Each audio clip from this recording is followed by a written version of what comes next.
हम आपको लगातार दिखाते रहते हैं किसानों की बात, यूरिया की हो, डीएपी की हो, टोल पे हो। आज हमारे साथ किसान नेता अभिमन्यु कुमार जी आए हुए।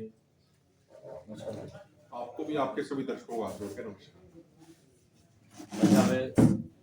पहले तो हरियाणा के अंदर यूरिया का बहुत ज्यादा शॉर्टेज हो रही है और ब्लैक इतना हद से ज्यादा है, उस पे किसान संगठनों का क्या?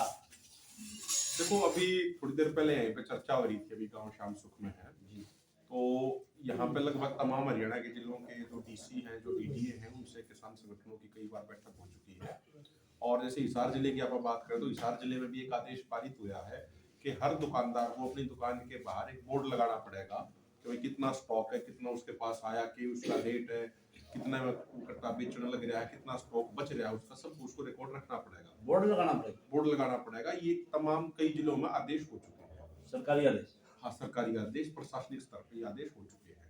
क्योंकि होता क्या है कि कई बार जमींदार किसी दुकानदार दुर जावे है तो दुकानदार के क्या काबिला जी के नैनो यूरिया लेना पड़ेगा या फलानी दवाई लेनी पड़ेगी जब दे होंगे। और अगर वो जमींदार वाले ने तो मना कर दे तो फिर दुकानदार ने कहा बोला भाई मेरे तो स्टॉक है, खत्म हो गया। तो इस चीज पर किसान संगठन ने बात उठाई थी, उसके बाद ये आदेश उन्होंने दिया प्रशासनिक। तो जो ये यूरिया या डीएपी हर साल जो शॉर्टेज होती है, ये होती अपने आप नहीं है, ये शॉर्टेज करी जाती है। वो आपने देखा जैसे कई जगह शॉर्टेज करके 1350 का डीएपी या कट्टा 1450 रुपए में कुछ जगह बेचा गया। तो यह शॉर्टेज एक कृत्रिम शॉर्टेज है या आर्टिफिशियल शॉर्टेज है या बनाई जावे है। भाई कई बार क्या कहेंगे दुकानदार कहते हैं बोला जी हमारा तो स्टॉक ना रह रहा, ब्लैक क्यों दोबारा? हाँ ब्लैक क्यों दोबारा। लेकिन उन दुकानदारों के पास जब किसान यूनियन वाले जाएंगे, जब उन दोनों स्टॉक आ जाएगा, भाई किसान के झंडे देख कर डर गया है। तो किसी भी किसान को अगर कोई दुकानदार तंग कर रहा है तो जो नजदीक में आसपास में ब्लॉक में या डिस्ट्रिक्ट में जो यूनियन के पदाधिकारी है किसान यूनियन के, उनसे संपर्क करना चाहिए और निश्चित तौर पर बिना किसी नैनो यूरिया के, बिना किसी दवाइयों के खाद मिलेगा और कई किसानों को इस तरीके से मिलेगा। भाई साहब, चर्चाओं में है फरवरी तक पूरे देश में एक बहुत बड़ा किसान आंदोलन किसानों द्वारा खड़ा किया जा रहा है और लगभग पूरे भारत के किसान संगठन इकट्ठे होकर वो आंदोलन कर रहे हैं। इस बात में कितनी सच्चाई है? तो प्रयास जारी है कि भाई सारे किसान संगठन जो एक विचार के हैं, जो ईमानदारी से किसानों की लड़ाई लड़ना चाहते हैं, जो लड़ रहे हैं, उनको एक मंच पर लाने की कोशिश करी जाने लग रही है। और जैसे अभी 2 दिन पहले दो बड़े बड़े जो ग्रुप थे उनकी एक साझी मीटिंग भी हुई कुछ प्रतिनिधियों की हमारे, और उसमें एक कॉमन मिनिमम एजेंडा, देखो हर संगठन के विचार अलग अलग हो सकते हैं, लेकिन कॉमन मिनिमम एजेंडा यानी न्यूनतम एजेंडा हमारा कि भाई इन 2 बातों पर हम सारे सहमत से, फिर इन 2 बातों पर कम से कम आप इकट्ठी लड़ाई लड़ सके हैं। इस तरीके से एक प्रोग्राम तैयार किया जाने लग रहा है जो फरवरी के आखिरी सप्ताह में जिसको होने की पूरी बड़ी संभावना, आंदोलन होगा, प्रोग्राम नहीं, प्रोग्राम तो 1 दिन का हुआ है। एक बड़ा आंदोलन करने की तैयारी फरवरी के आखिरी सप्ताह में करी जाने लग रही है।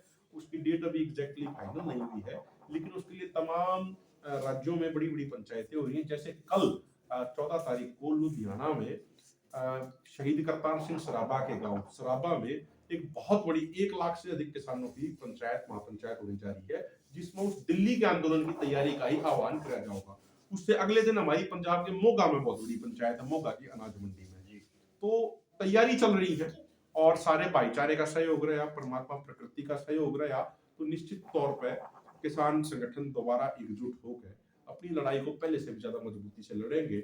और जिस तरीके से 2020-21 के आंदोलन में मोदी सरकार को घुटने टेकने में मजबूर किया, उसी तरीके से दोबारा मोदी सरकार के घुटने टेकने। और साहब सुनने में आया है फरवरी में आप हिसार जिले में भी बड़ा प्रोग्राम करने जा रहे हैं। देखो हिसार में हमारा जो मैंने कहा ना, जैसे पंचायतें हो रही, जैसे कल लुधियाना पंचायत है, तो एक क्योंकि क्या होता है कि पंचायतों से जागरूकता आती है। जब तक आप किसी चीज के बारे में जागरूक नहीं होंगे, आपने किसी चीज के फायदे नुकसान नहीं बेरा होंगे, आप उस चीज के बारे में लड़ नहीं पाओगे। तो इसीलिए 3 फरवरी को नारनौंद में एक बड़ी किसान पंचायत रखी है पूरे हरियाणा के स्टेट लेवल की, तो उसमें भी काफी बड़ी संख्या में किसान। उस बारे में आप सभी किसानों से क्या अपील? तो मेरा ये कहना है कि ये अपनी नस्ल और फसल बचाने की लड़ाई है, अपने मजबूती से एकजुट होकर लड़ना पड़ेगा। अगर आप इकट्ठे नहीं हुए तो फिर यह सरकार एक एक करके सबका शोषण करेगी और सबका पीटेगी। अभी आपने किसान नेता के विचार सुने, वीडियो को सभी लाइक करें, शेयर करें, कमेंट करें और कमेंट करके इनकी राय से कितने सहमत हैं ये ज़रूर बताएं और आप देश के कहाँ से कौन से कोने से हैं वो ज़रूर बताएं।